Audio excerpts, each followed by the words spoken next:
आपल्या पांढरीचा नियम आहे, बाई नाचल्याशिवाय पीक पाणी नाही. मग पहा, चांगलं सांगणं आपलं काम. लोक म्हणले पैशाची अडचण येते, 100 जास्त काढा पण बाई आली पाहिजे. 80,000 तमाशा आणला गावात. आपल्या गावचे 5-25 सांड, शेजारच्या गावचे 5-25 वळू. ती मंडळी वाजली का गोळा होती, ती बोलवाय नाही लागत महाराज.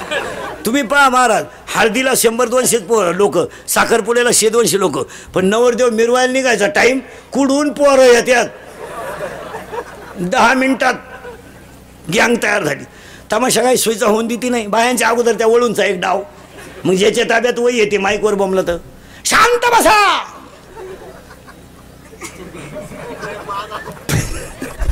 गावची इज्जत घालू नका, मोठ्या कष्टानं बाई आणली. त्याच कार्ट खालून म्हणतो वन्स मोर शांताबाई. हा लगेच म्हणतो कोणचं बॉम्ब आणलं. लोक म्हणले तुझंच आहे. माझं? ते माझं असू शकत नाही. लोक म्हणले नाव आहे मग तुझ्या. मग पाय काय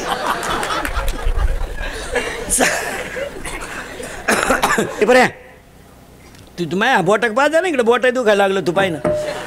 इको दे जायचा काय का कीर्तनाला आलेल्या सुना. हा जरा भान ठेवा भान. तू काय 7-8 ताटल्या 2-4 थांबे इकडे घेऊन आली म्हणजे जा गिरदारी घेऊन आली का. 4-4 गुरुवार करते, सासरा उपाशी मारी ती, आणि इकडे बचत गटात भाषणं जोडी ती. म्हणजे लय शहाणी झाली तू. 4 दिवस झाले सासऱ्याला आंघोळ नाही, त्याच्या बगलात कुशिड्या झाल्यात, आणि इकडे उद्यापनाला भजी काढी ती. जरा सावध व्हा. सासू सासरी ती इस्टेट आणि एक धना ठेवा सुना. तुम्ही त्यांचा किती छळ केला, एक दिवस तुमच्यावरती वेळ आहे हे विसरू नका. हा तुम्हाला वाटतं बा आमचा नवरा आमच्या ताब्यात आहे, थोडा काळ येतोय बी. तुमचा नवरा जे आज तुमच्या अंडर आहे ना ते भंगार, ते त्याचा पोऱ्या त्याला हानीत नाही तवर मग तो आमच्या ताब्यात येणार. चालला त्याच्या पोऱ्यानं त्याला रेटावला का आमच्याकडे येणे करी फेट आलाच.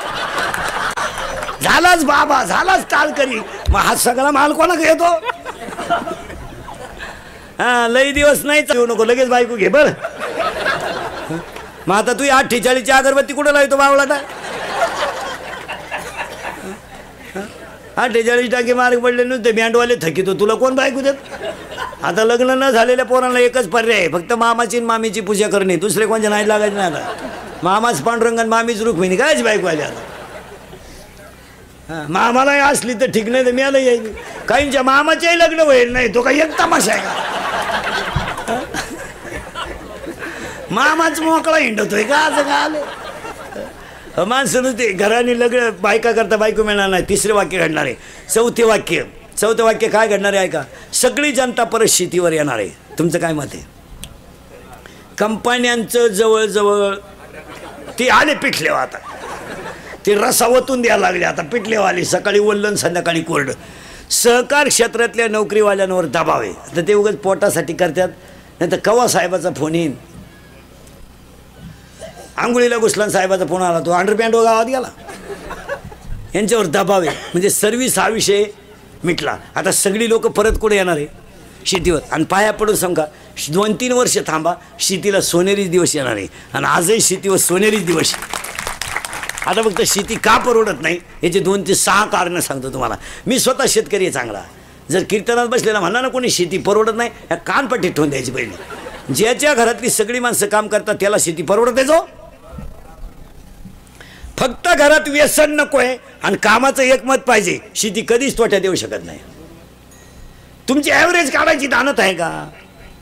एकरमध्ये 1500 जाळ्या काढा तुम्ही, 100 रुपयाने टमाटे जाऊ द्या. 1.5 लाख रुपयाचे टमाटे झाले. लाख खर्च, 1.25 लाख, 25 ते फीट झाले. मग तुम्ही 500 जाळ्यांवर जर धाब्याची उधारी 900 जाळ्यांची करता, तारी इकून मरतो का तू. असं कुठं जमल. शेतकरी वर्गाचा हाच मोठा प्रॉब्लेम झाला आहे. एक तर मजूर मिळत नाही, घरात माणसं नाही, आणि शेती का परवडत नाही याला 6 कारण आहेत. 1, वारंवार त्या जमिनीत तेच पीक.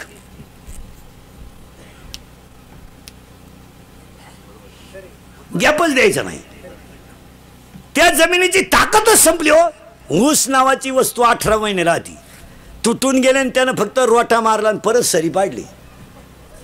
32 वर्षे 32 महिने वावर गुंतून ठेवलं त्याला. कशाला शेती टिकल? वारंवार त्याच जमिनीत तेच पीक. 2, 100% शेतकरी तणनाशक वापरतो. टाटा मेट्री, निराया कत्तर, राऊंडअप, गोल, M45, M35, अविनाश. बरं काही औषधं इतके पॉवरफुल आहे महाराज, माणूस बांधाला औषध मारून गावात जाईपर्यंत बांध जळवते माझं. आणि जिथं तुम्ही औषध मारता ती जागा फुसफुशीत वेळ राहते पहा कधी बी. मग आता त्याच्यामुळे जमिनीतले क्षार जात नसतील का? दुसरं कारण. तिसरं कारण, शेतकरी जर पाणी भरायला गेला वाफ्याला वास नष्ट होत नाही, फोडूनच भरितो त्याला, त्याच्या पिकाला लागत नाही त्याच्यापेक्षा जास्त पाणी. चौथं कारण, शेतकऱ्याच्या घरामध्ये शेतकऱ्याची कुटुंब वाहिली निघल्यामुळं जमिनीचं क्षेत्रफळ कमी झालं आणि शेतीला बांध नसल्यामुळं झाडं राहिली नाहीत. आणि बांधाला झाडं नसल्यामुळं पिकाला कार्बन डायऑक्साईड आणि ऑक्सिजन मिळतच नाही. याच्यावर तुमचं मत काय? आणि 5वं कारण शेतीला गाय आणि बैल सगळ्या शेतकऱ्याच्या दारातून गेल्यामुळं शेणखत हा विषय राहिला नाही. रक्त सलाईन भरून आलेलं रक्त वेगळं आणि भाकर खाऊन आलेलं रक्त वेगळं. आता हे तुमचं अमोनियम सल्फेट, युरिया, 10-26-26 ही जी खतं आहेत ही सलाईन आहे, पण शेणखत हे ओरिजिनल खत आहे. शेतकऱ्याच्या घरात शेतीला शेणखतच नाही, ठेवायचंच नाही. कुत्रा ठेवायचा दारात आणि बोर्ड लिहायचं कुत्र्यापासून सावधान, पण कंसात लिहायला पाहिजे आतले का बाहेरच्या. आताही कुत्राचे. हां, आणि ह्या 5 कारणामुळे शेती त्वटते. तुम्हाला पटो नाही तर न पटो, हा म्हणा नाही तर नाही म्हणा. आणि दिवस कशाला येणार परत शेतीवर? तुम्ही हालात तर एक करा ना. काय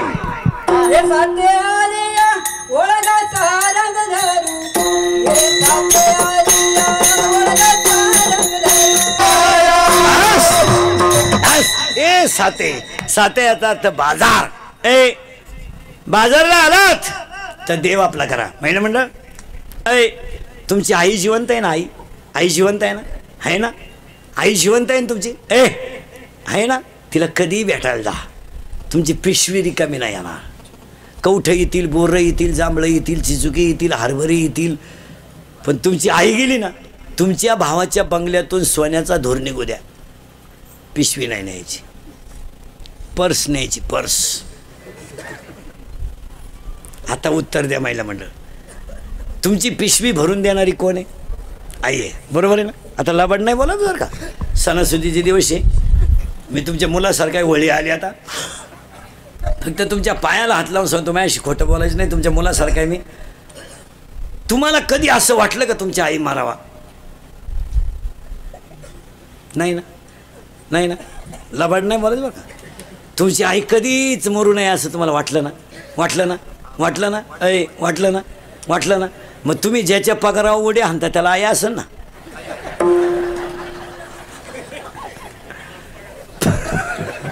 म्हणजे त्याची उलथावा तू ही जागावा. देवलाय भारी आयडिया करतो, त्याची ठुतो.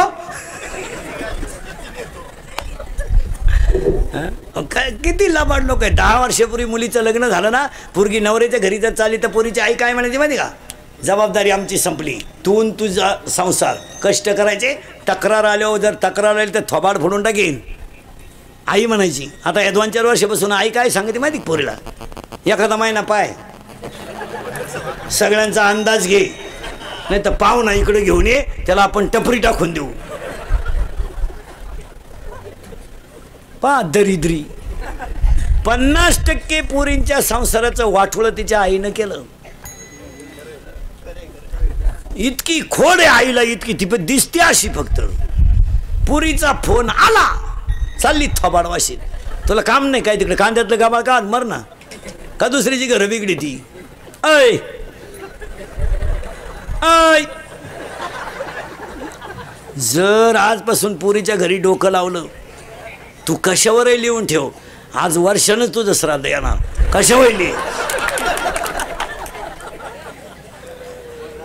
ज्याचं त्याचं प्रारब्ध आहे, जो तो भोगील. चांगलं करणं आपलं काम आहे. विहिरीतल्या पाण्याचं दंडानं जाणं पाणी काम आहे. ती मिरचीला गेलंय तिखट झालंय, कारल्याला गेलं कडू झालंय, उसाला गेलंय गोड झालंय. पाण्याचा काय दोष आहे? आव्यामधल्या मडक्यानं कुंभारानं मडकं घडवणं हे त्याचं काम आहे. काही मडके ते हंडीला गेले, काही दहाव्याला गेले, काही म्हाताऱ्याला घेऊन गेले. कुंभाराचा काय दोष आहे?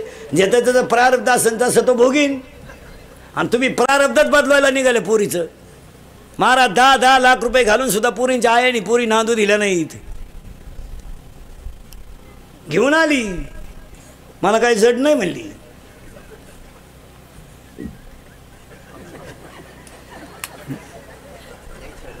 जड नाही तुला कळलं ना. तिने सुना आल्या, मग आली आमच्याकडे तुळशीवाली. हा प्रस्थान कवाय म्हणते, प्रस्थान प्रस्थान कवाय. आपण म्हणलं का ज्येष्ठ महिन्यात आहे, लांबलं काय ना बाई. हो जम्बूक करी, ज्यानं बायकोच करेल नाही ना बायको तो पोरे आहे ना महाराज, कोणाला बोलून देत नाही. बायको करू दे अशी नीट करून टाकीन. बायको आपल्या पुढं नीट करीन, गपचीप बस. असंच म्हणायचा तो बाप भाऊ. तो तर सासरवाडीला कांदे वाट्यानं करायला गेला भाऊ. ती इकडं झिरती का, जिला सुन नाही ना एकही ती तटला कळ्याच फोडू देती नुसत्या, कोणाला बोलून देत नाही. माझ्या डोळ्यात देखत आणायची, माझ्या डोळ्यात देखत आणायची. अण्णा आण ग बयान, तुला अजून सुनाचा झटका माहीत नाही. वैशाखात सून आली का जास्त तुझ्या डोळ्याचं ऑपरेशन झालं, तुला अजून माहीत नाही. जिची थोरली सून आली तिच्या धाकट्या पोराला पाहुणे आले आणि ती म्हणते यंदा नाही, दिवाळीनंतर पाहू. का पहिलीनंच एवढी जी रावली. माझी भाषा नाही, मी ओव्यांप्रमाणे तुम्हाला पाठपर्यंत देणार. हो जम्बूक करी गर्जना जो देखिली नाही पंचानना. कोल्याची कुई फक्त वाघ दिसेपर्यंत सिंह दिसेपर्यंतच चालती. काही लय दिवस चालत का? हाताने इज्जत घालायची. संसार एवढा नेट लावून काय करायचं? काय मागच्याला घे नाही. आता हे मी 3 करतो रोज, हलक्या हाती 3 जवळ काढलं चौथे काढतो. 3 तास मग माझे नुसते माईकला लागू लागू होट सडले वारा नाही ते माईकला लागू लागू होटच गेले. नुसते होट आतून लाल लाल जर झाले नुसते आदळून 6 तास बोलतो रोज. मग आता महापोरे म्हणणार आहे का माझ्या बापाला लय कष्ट केले? तो म्हणणार मजा आणलं त्यानं. रोज 3 गावं हिंडायचा, चांगला नादावला होता बाहेर. यांना काय केलं? नाही महाराज, आपणच सावध व्हायचं, लोकांना नाही सांगायचं. आपल्या पोऱ्यानं आपली मर्यादा सोडली त्या दिवशी आपण त्याच्यातून रिटायर. काय मत आहे तुमचं? ज्या दिवशी आपल्या पोऱ्याच्या तोंडाचा वास आला ना कोठऱ्याचा, त्या दिवशी कष्ट बंद बंद. का करायचे? भजन नाही करायचं, दिंडीला पंगत नाही घालायची. या नालायकांसाठी बांध कुरकुरू जमीन वाढायच्या, नाकडे टाकू टाकू मोटरी चालवायच्या, चिंगड्या खाली घालू घालू गोण्या टाचायच्या. आपण पाणी मारून दूध विकायचं नाही, या नालायकांनी पाणी टाकून प्यायची. काला कमवायची? काय कामवायचं? काम राहिलं शिल्लक. भारीत भारी टी व्ही घ्यायचा, बायकोला भारीत भारी गजरा घ्यायचा. 1.5 किलोमीटर वास गेला पाहिजे असा बायकोच्या डोक्याचा नसला. भारी गजरा आणायचा, बायको चांगली ब्युटी पार्लरला न्यायची मस्तपैकी, मधल्या फटीत चमकी बिमकी भरून आणायची.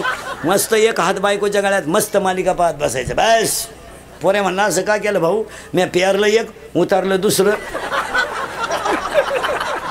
आता मला मशागतही करायची नाही, वावरच खाट ठेवायचंय. तुला काय करायचं? कमीत बसायचं येड्यावानी. कमी महाराजांची भाषा नाही. महाराज अंतकाळीचे कोणी नाही. नाही हो, आपण फक्त आपल्या पुरते. एखाद्या बाईचा नवरा तरुणपणात मरू द्या बरं, काय बोंबलं ती बाई, काय थोबाड झोडू झोडू रडती बाई. देवान तुझी रान रणकीन झाली, मेल्यान मला काल आठवलं, त्यांना काल आणि आलं. आता काय माझ्या जगण्यात मजा आहे. येतेच त्यांच्या संगत नवरा जळवतो ती आगी कवडी ती, आणि 2-4 बाया तिला माग वडी त्या. अशी दिल्ली करा बरं, जाळाजवळ न्यायची ना, अशी दिल्ली करायची. चिंगाट घरगाठील ती. कोण मारत तर कोणच्यासाठी महाराज? झाकली अय फक्त म्हणायला आहे. कोण करत? एखाद्याची बायको तरुणपणात मरू द्या, म्हणजे मरू नये, मरू द्या. आणि त्याला 2 पोर असावं गोजीरवाणी, आणि 2-4 दिवस व्हा बायको मरून आठवडाभर, आणि आपण त्याला भेटायला जावा. ते असं दारात बसलं राहतं. पोरं खेळा त्या अंगणात, आपण त्याच्याजवळ जायचं आणि त्याला म्हणायचं काय चालय, काय चालय? तो म्हणतो काय चालायचं? वाटोळं झालं परपंचाचं. जगण्यात मजा नाही राहिली. देवानं माल न्यायला लागत होत, तिला नव्हतं न्यायला लागत. बिगर बायकोचं जगण्यात मजा नाही. कसा आठवडा काढला माझं मला माहिती आहे. त्याला विचारायचं बायको बिकू करता का? छे छे छे छे, मला काय करायचं बायको करून, पण यांनी कोणाला आई म्हणा. मग यांची आई त्याची मावशी होईन, कारण लबाड जनता आहे महाराज. लबाड लोक आहे हो. फॉर्म भरायला अख्खं गाव, प्रचाराला अख्खं गाव, उमेदवार पडला एकटाच घरी आला, कार्यकर्तेच गायब. कार्यकर्ते दुसऱ्याचा गुलाल उधळून मोकळे, कष्टाचं चीज झालं, मुतले तिकडं.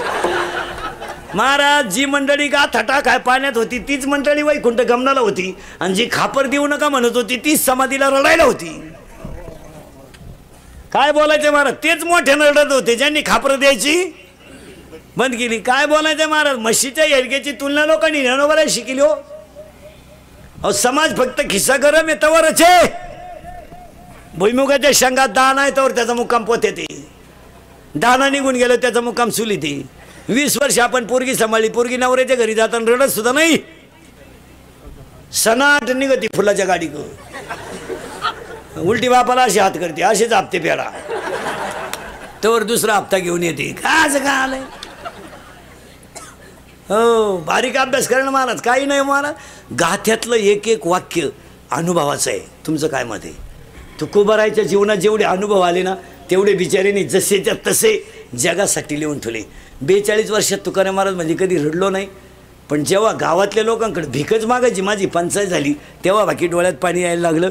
कोपला पाटील गावचे हे, आता काय बोलायचं आहे महाराज.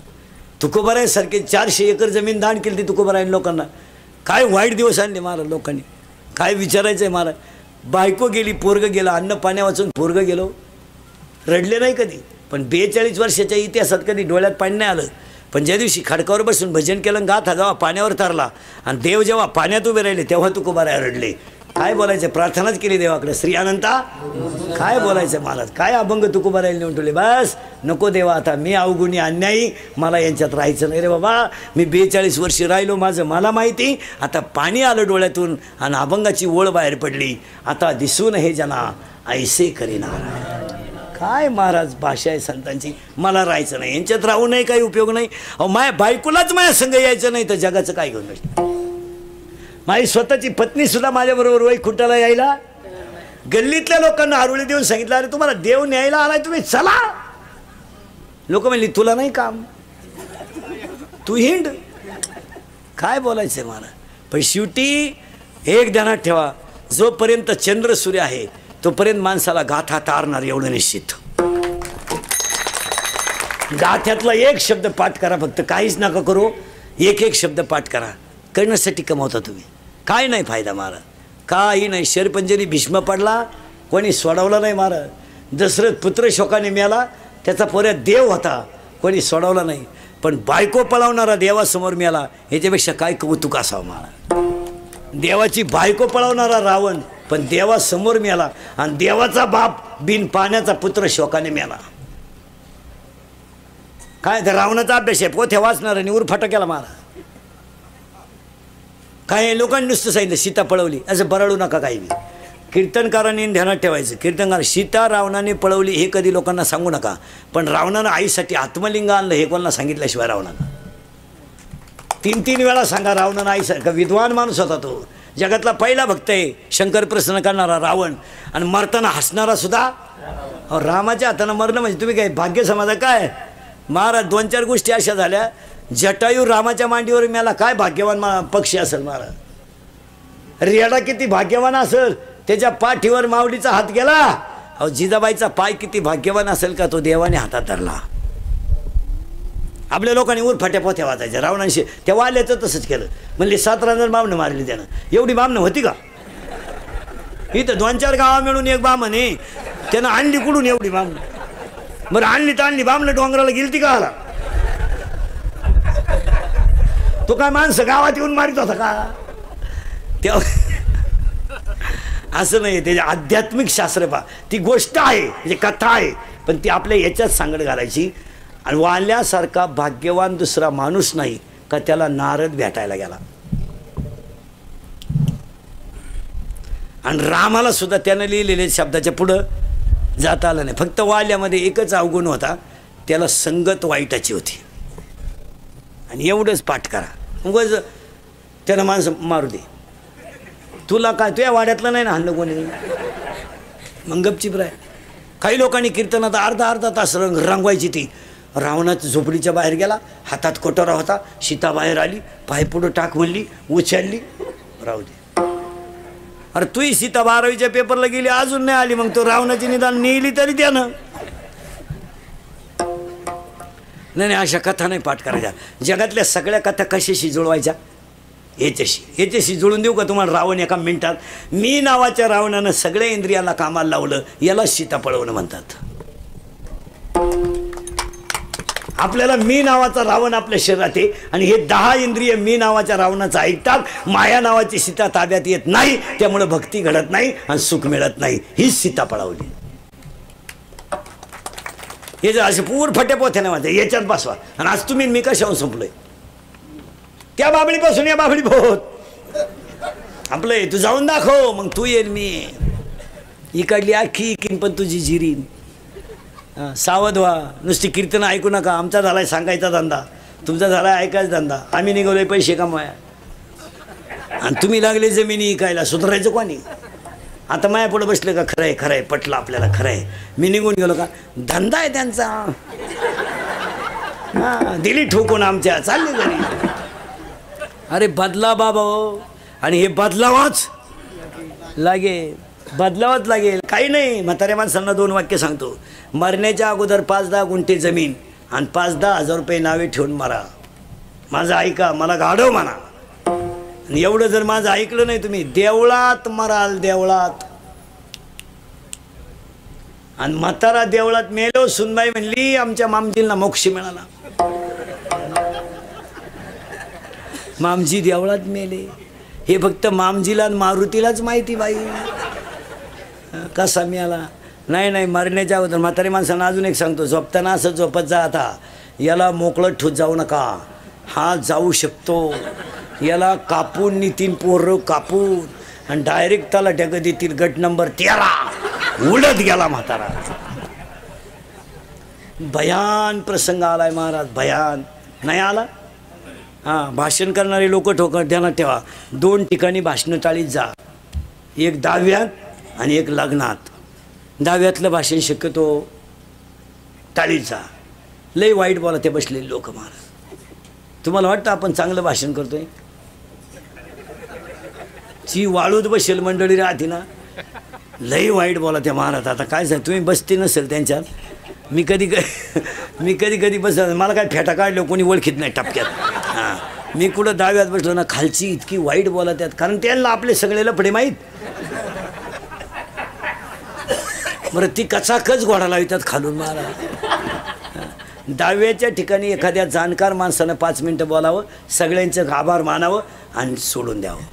काय मत आहे तुमचं? बस. लग्नांमध्ये भाषणं करीत नका जाऊ. लगामा सगट घोडा सोडतात खालून लोक. लगाम सुद्धा काढते नाही वाड्यात. लई वाईट बोला त्या लोक. कारण लोक एक तर वैतागेल राहतात, गरमाट मोकार, लग्न वेळेत नाही आणि भाषण करणारे काय टाळ्यावर नाही. लग्नातली भाषणं टाळी जा. इंदुरीकर गेल्या का लग्नाला, ते बसलं गर्दीत. इंदुरीकरला काय माहिती लफड्याचं लग्न आहे. पण त्या मांडवातली बोलत होती, चौजाऊन चौथा उरला आणि गुलाबजांबू गाली सुटला. इंदुरीकरला अंदाज आला लग्न का लफड्याचं आहे का. तेवढ्यात एक जणाने इंदुरीकरचंच नाव पुकारलं आशीर्वादाला. आता त्याला उठायची पाळी आली. आता लोक त्यालाही सोडी द्या का. हा लायकीचा उठला म्हणले आशीर्वादाला. याचा कावा लागू पडायचा. त्या पुरीला 2रा-3रा महिना असन. लई वाईट बोलत हे टाळीच जा महाराज. हे बरं, हातानं चावू जायची लक्षणं नाही महाराज. बरं, लई वाईट बोलत. बरं, ज्याला काहीतरी कळत आहे तो बोलला तर चला. अहो, ज्याला बायको ऐकत नाही हातानं चाव घालवायची का नाही. आपण बायको बोलायचं आणि त्यांनी गोळा लावायचा. म्हणजे कॉलेज सुटलं 2-4 कबरे बांड्या पुरी होते, शांबड्या, बंगार, केस कोणीकडं इथल्या फटीत चमकी, आणि त्यांच्या मागे 2-4 सांड आले. वळू मिश्या काढेल, स्वच्छता असा घाण वास, बंगलात गुचिड्या. आता चौकशी जाती माणसाची. पा ते पोरगे त्या पोरीला पाहिल्यावर काय म्हणलं माहिती का, अरे चंद्र तर दिवसा उगला. म्हणजे ही पोरगी कशासारखी? चंद्रासारखी. ती काय म्हणली माहिती का? अरे चंद्र तर दिवसा उगला. ती पोर नंगाट होती. तिच्या पायी 2-4 पोरांनी कांद्याचं औषध गेलो. ती म्हणली पण घोबडाला दिवस दिसलं कसं?